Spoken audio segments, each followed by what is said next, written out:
A little bit of a wet one. Yeah, it's a good spot. You get a nice flat in here coming off this faster water into a nice deep bucket off this island right here. Cool. Got some big boulders in there. Well, let's see if we can float one out of there. Now this is a great bobber jig or bobber bead water because it's slower. Yep, get a nice... Cover the water from close all the way out in the middle of the river where those fish live. Plus we're above the hole, so you can drift right down into the hole with this technique. Yeah, and you don't have to go run it over. You know, you don't have to go over it and get too close where they can, they can see you or you can scare them out of there. Exactly. And you can fish, all the way down to that island, with the bobber setup.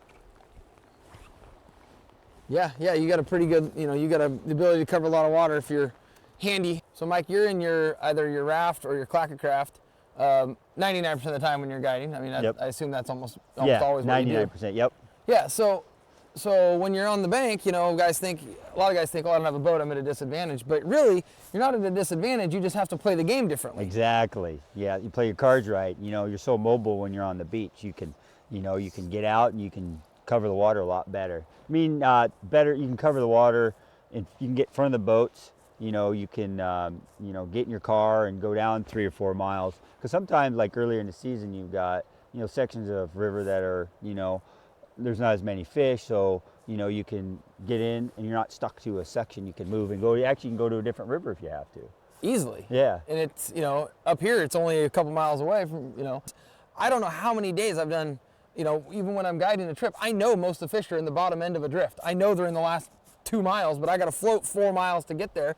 And we fish our way through and we pick them out, but I get real serious when I get down there. Mm-hmm. I know you do the same thing. Exactly. When I'm in the bank, I can just drive there. Exactly. I think those, map books, the model publications make some really good map books. I used to use a ton, that big atlas book. Mm-hmm. And then between that and Google Earth, Yes. if you do a little bit of homework, you can, pretty much get where you want to go. There's not that many places you can't go. And, the only thing you really got to be careful about is trespassing. Right. But honestly, I've found pretty good luck asking. A lot of people, if you just take the time to ask, are just, they're happy you took the time to ask, they'll let you go. I get said, people tell me no very seldom when so I don't know, I think you just go up there and be nice and let you fish. But there's a lot of room, a lot of places you get to go from the bank that, you get a pretty big advantage on the boat guys. Exactly, especially with the iPhones these days. You look at Google Earth, the map, you can see where the river is and see where you're at on the road, and you can, go right to the river. Yeah, first water. I mean, you can get a lot of first water if you play your cards right. Yeah, well, we're there this morning. Mm-hmm. There's nobody within sight in any direction. There might be boats that float down later in the day, but we're going to get, we're quite a ways below the first, place they can put in. So we're going to get at least an hour cracking at this before anybody gets anywhere near us. And then if we want to, we can just leave and go downstream and stay out front because we're on the bank. Exactly. So it's easy. Exactly. Get those nice easy fish. All right, let's get an easy one then. There you go. I'll take an easy one. Yeah, I don't know, obviously it's a pressure thing. I don't, obviously, fish don't have eyelids, so they're always way more susceptible to light. But it seems like, there's definitely something to be said for the early bird gets a worm when fishing. I think they're a little more prone to be grabby first thing in the morning when they've been sitting there calm and relaxed all night. They're definitely prone to jump all over something. So, yeah. This looks like a good spot.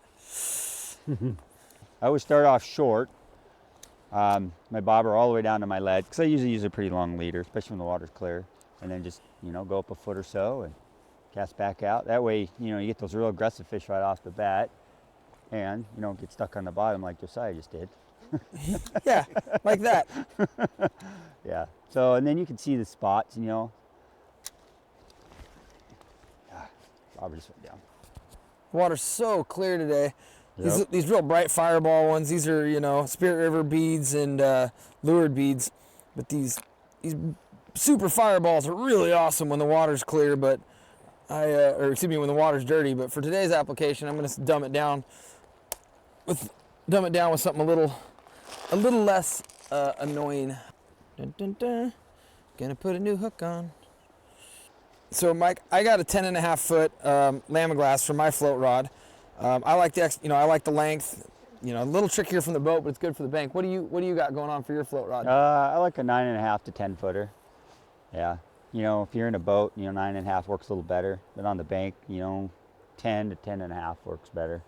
Just because you can cover the water and keep your line off and mend it better off the beach. Because you're limited to, you know, you got to cast further a lot of times. And so you need that longer rod to mend it and get a good presentation. And the other thing I think that's nice about the longer rods is when you go to set the hook, you move so much more line, you can actually get a better stick. Exactly. That's for sure.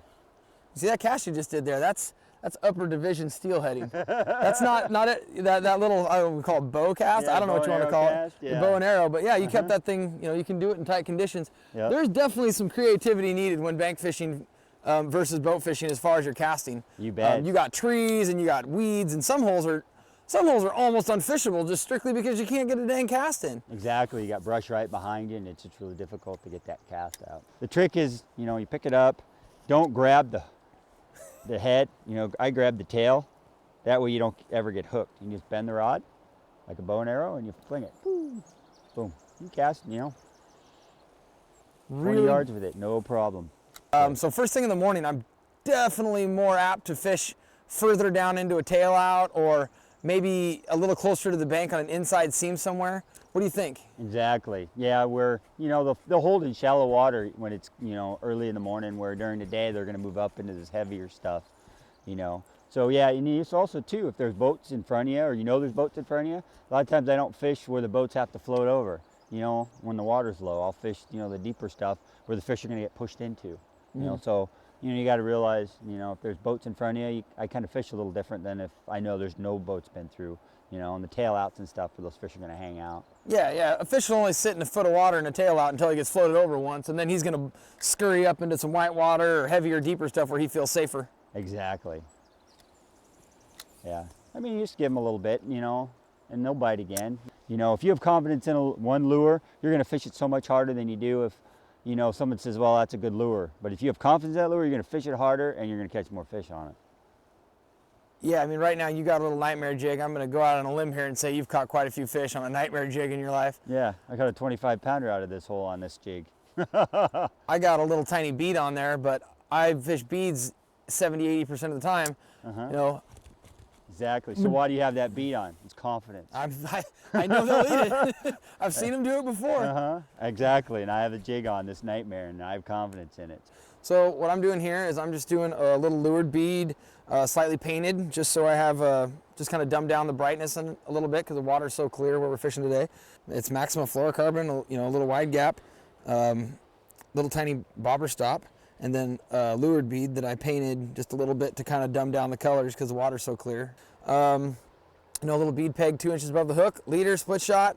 You know, for this particular hole, I'm only doing one little tiny split shot, a swivel, and then up to my little inline lead, a little tiny bead above that is kind of a bumper, and then an arrow float, you know, a little corky on top of it, another little bead on top of that is kind of a stopper, and then my bobber stop. I like having a corky above my float. It's not 100% necessary, but I like it because that corky, if it's not pegged right to the top of your float, you know your thing twisted on the cast. So now I've got this is a John's jig, 1/8 ounce. It's got a chenille body and a rabbit tail on a Gamakatsu hook. And then depending, you know, leader I run, you know, 3 feet, 2 feet depending on the water. The water's clear, so I'm running a longer leader, you know, 3 feet, using a 3/8 ounce inline lead and a 1/2 ounce clear drift float, which is the new Sleeker, which is a little bit thinner. And so the thinner bobber cuts through the water better, and you can tell if you're tangled because it tips more than the wider, fatter one. And 30-pound braid for the main line. And then a bobber stop. I usually use a bobber stop above it with a bead, and then a rubber bumper at the bottom. With these plastic bobbers, they have tendency to break if you don't put a real rubber bumper there. So you got a 1/8 ounce jig and a 3/8 ounce inline weight, which matches your 1/2 ounce float. So you add up these two, and that's what your float's gonna match to. So you always got to kind of figure out what your jig is, what your inline weight is, and then that's what float you use. All right, so we decided we're gonna get our little bit more in-your-face techniques. It's hard to get right, and it's not always the best way. You know, it's just a difficult technique to be good at. But man, do they crush them! Oh yeah, they do. It is fun. There it is. That's the cast I wanted. Dun dun dun.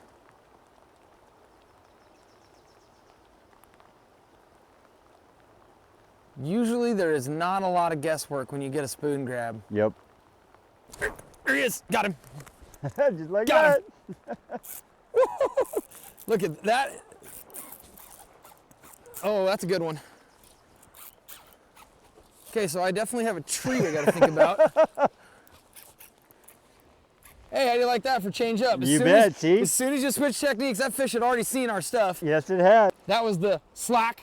Yeah, I did. I saw that. It lightened up for a second. I saw that. I saw like the. I love it when a plan comes together. Exactly. See if I can. Uh-oh. Oh, come off. Oh. Got in the tree. Oh. Got in the tree. I tried to keep him down. He came right up to that tree limb. Was. Good job. See? Switching up. Worked. Yeah, I kept my rod tip down. I kind of figured I was underneath of it. Yeah. Whatever. I got to swing from left to right.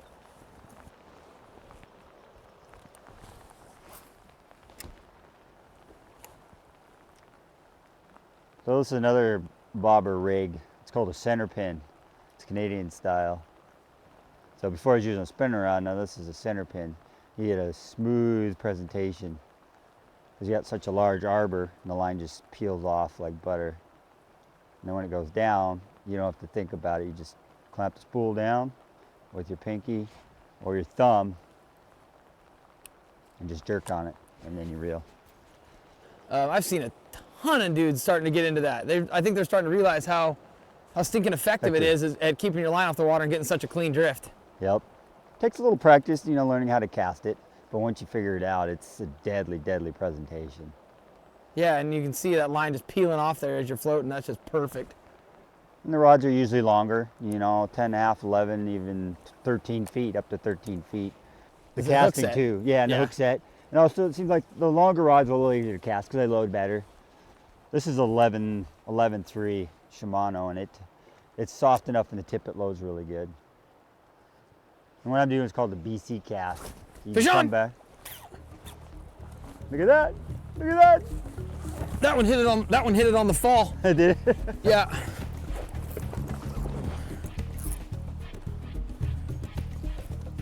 A little bit of piss and vinegar. Mm-hmm. See if I can keep this one out of that branch.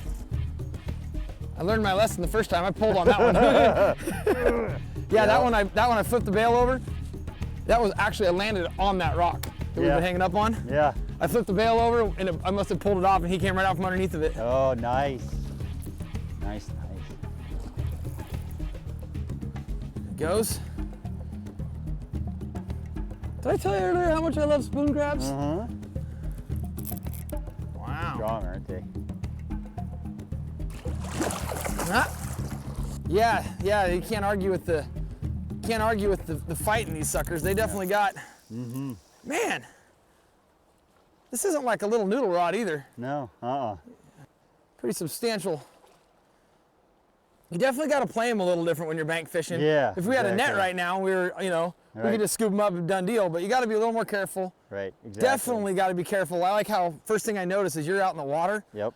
Get a picture if you want a picture and let them go without hurting them. Yeah, but you definitely can't. The one thing I see a lot is guys just walk backwards and drag them up on the bank. Yeah. And that's just bogus. Right, You just got to be nice to them. We love these suckers. Yeah, we do. And it kind of helps having two of us. Yep. Look at that. That's about how it's Look at that. Beautiful. pretty. Pretty, pretty. I got pliers right here. My little hip grabber. Get it out of there real quick. Yeah. Flip it over the other way. Yeah. Look at that. Pops right out with the pliers. Woo! They don't get a whole lot prettier than that, do they? Look at that purple tinge on her. Yeah. Wow. I like that. She's got a little Nice. tiny bite out of her. Or Yeah, something took a whack at her. Well, she's looking nice and clean. Perfect little hen. Yeah, let her go. Yeah. Look at that. Good There she job, goes bud. in. Awesome.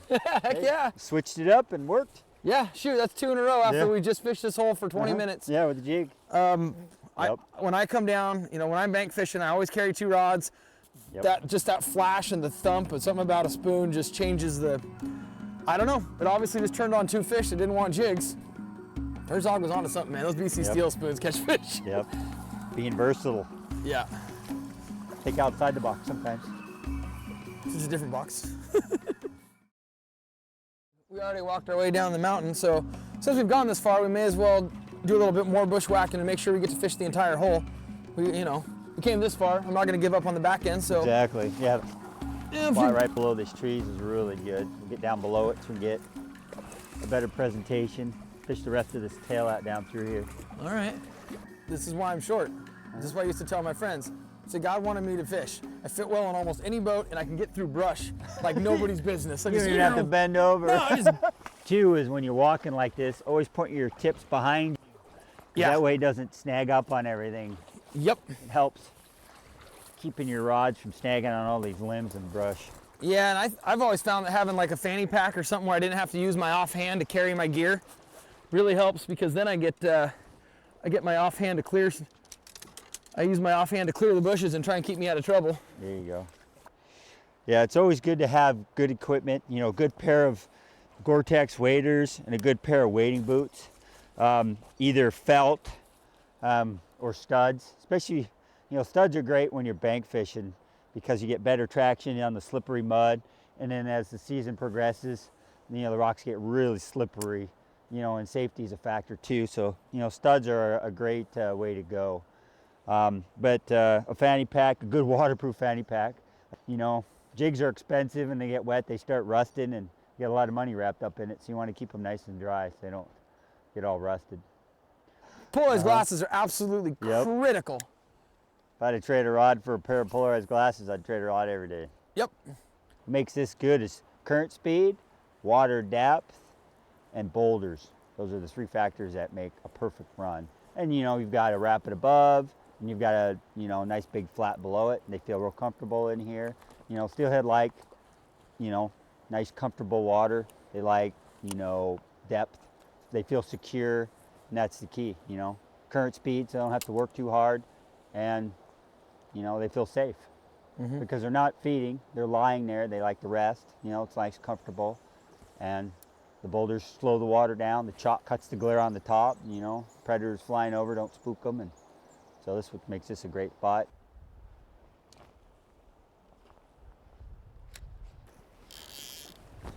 Try the spoon again. Worked last time. Yeah, and I do not get to spoon fish enough to be good at it, or to be considered very good at it. But the one thing I notice that all I really ever try and accomplish is you start to feel that thump of your spoon flopping back and forth. And sometimes you have to get that thump, you have to either feed line to it, or reel a little bit, or lower your rod tip, or raise your rod tip. I mean, there's 100 different things you can do in spoon fishing to manipulate the way your spoon moves and the way it moves across the current. But the one constant is you just get the thump that you know is the thump you're looking for, and just do whatever you have to do to continue that thump as long as you can. If you can just keep that nice little pulse, tick, tick, thump, thump, thump, thump, that's your spoon just fluttering back and forth. So like I said, sometimes that's reeling, sometimes it's feeding line, but once you get the thump that you're looking for, you just do everything you can in your power to try and keep that thump as long as you can and keep your spoon in the zone. And you know, if they're there, they'll grab it. In this particular hole, I kind of got a reel. It's not very deep and it's not much current, so I kind of got a reel just a little bit to keep that thump happening. And if I stop reeling, I can feel it hit the rocks. So I just reel just enough to keep it across the top of the rocks and try and keep that thump the best I can. I definitely would say if you're not losing a spoon now and then when you're spoon fishing in the rocks, you're probably not doing it effectively. You need to keep it down there and try and keep it right at the rocks. I mean, those fish, they'll travel a little ways, but it's much better to make it so they don't have to. Try and keep it right on their nose. You're definitely gonna lose a couple. If you want to spoon fish, you know, have a handful with you for a day. You know, maybe a few different colors. Try different colors, because you never know. One day they works really well, and the other day they made one a little different color. Yeah, that rule only lasts though until your buddy starts kicking your butt. Then just use the same color. Like, sometimes it's just better. All right, so this is kind of what I keep a little collection of in my spoon box, you know, spoon/spinner box. Almost all of them are like 2/5 BC steel spoons. Either, you know, my three favorites are definitely in the middle here. The 50/50, the gold silver. I mean, that's a no-brainer. That's a standard, yeah. I really like copper ones. That's a preference thing. You were laughing about it before. For some reason, I've had pretty good luck on the copper ones. And then, as far as I know, they just started making these. I used to always have to go find these in a different brand, but the blue and silver ones on this particular trip have been the ticket. Yeah, they're really good. I mean, just because you have to have some change ups. This pink one is a Gibbs. I really like that one. It's a cool little spoon. This one is a Clio. River Fisher makes some good ones. I think it's B&R tackle. And there's a handful of really good. I always kind of imagine spoons as instead of someone knocking on your door nicely, like you are when you're fishing a jig, this is someone banging on your door really hard. We've got fish on this trip and spoons in holes we fished and not caught them. And you just, maybe somebody doesn't want to answer the door if you knock lightly, but if you bang on it hard enough, they'll wake up. Yeah, exactly. And I'd have to say, for me anyway, if I had to have like for different water conditions, it'd be the blue one and the green one for clear water, silver and blue, silver and green and clear water. If I had to have for like green water, your average green, basically perfect conditions, 50-50, and maybe the pink and silver one in green water. And then if it was dirty or a little bit chalky water, it'd be either a solid copper or solid gold. Just throw some light. I don't know why, I don't have a real method to my madness. I just know that when I put blue ones on in real clear water, we whack them, and when I put gold and copper ones on in real dirty water, we whack them. Have you ever stacked them? I personally have never stacked them because I've always got the 2/3 ones. Right. I never needed to. And typically, if it's water that much heavier or faster than that, I don't. There's definitely times and places for it. I know some of my friends do it a lot. I basically just put the spoons front to back and then put split rings around both of them, so they're pressed together, which obviously doubles the weight. But you can also get some really weird color combinations because you can do a silver and a gold or a blue and a red or whatever you want and get some cool colors. That's something you need to do if you need to do really big heavy water because they're heavy at that point. Or if you have two light spoons and you want to increase the weight. Or if you want two light spoons and you really want to get a cool color. I've heard really good things about the matte silver, the real white matte silver and black, or white for whatever reason, black and copper. My friends really like black and copper ones. So. Anyway, other than that, the only other thing that I really ever do, and I don't do this in the winter much. I probably should more because I know they work. But the only other one is I actually throw a ton of spinners in the summertime. Yeah, so do I. I love throwing spinners. There are about 1 million different spinners on the market. I absolutely love blue foxes. Yep, those two are the best right there. They're Really? so good. Yeah, that's the ones I use. Yep. That's in my opinion. Those are my number 1 and 2, almost exclusively. The only other one that I fish a lot, solid black. A lot of times I'll put like a little chartreuse piece of tape on the inside of the blade. So how do you fish them? Spinners, I fish them a little different than I fish a spoon. When I'm fishing a spinner, I reel them towards me. Spoons I fish across and down from me, whereas spinners I usually throw upstream and almost drift fish them. I keep just enough turning, just turn the handle enough, just so you can feel the tension, you can get the blade going. But I'd say almost all the fish I catch on spoons are either upstream from, all the fish I catch on spinners are either upstream from me or right in front of me. And most of the time, that spinner is actually pointing downstream when I'm catching them. It's almost never pointed upstream on the swing like you would with the spoon. It's coming down towards them, and I think it's so loud and so flashy as it's banging down towards them. They're just, bam! It's this big noisy thing come right in their face, and they don't know what to do with it. And they don't have hands to brush it aside, so they just go up and grab it.